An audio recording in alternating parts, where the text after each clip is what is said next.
opisyal na nga pong nagsimula ang kampanya para sa Bilang Pilipino 2025.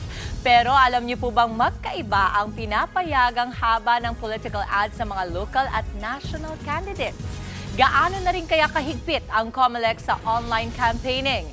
Alamin natin yan sa Frontline Report ni Lourdes de Vera.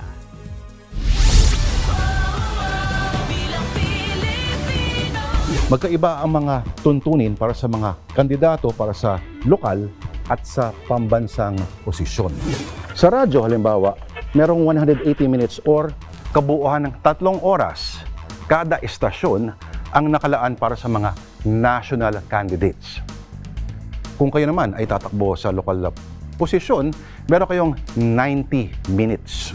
Kung sa telebisyon naman, ang bawat national candidate ay merong hanggang 2 oras or 120 minutes kada istasyon.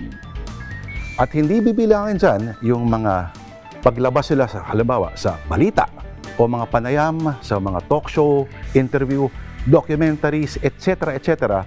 kung nagkataon na sangkot sila sa pinag-uusapang issue.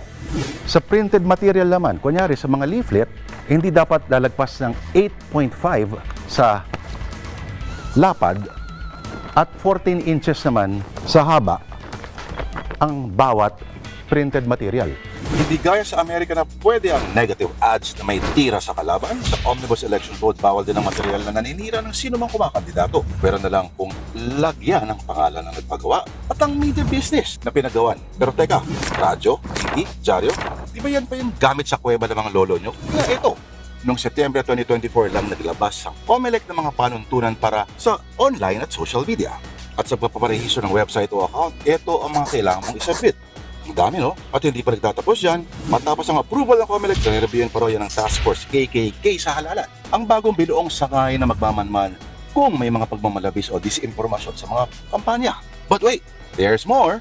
Bawal din ang gumamit ng tinatawag na fake amplifiers gaya ng mga peking sockbait accounts, bots at mga deepfakes. Ayos ba? Ang dali lang, di ba? So ano pa hinihintay mo? Takbo na! Mga kapatid, Dimples Romana po, kumpletuhin ang inyong umaga ng mga kwentong puno ng inspirasyon. Salubungin po ang bawat araw ng may ngiti at pag-asa. Kaya't mag-subscribe na po at mag-follow na sa aming social media pages ng News 5.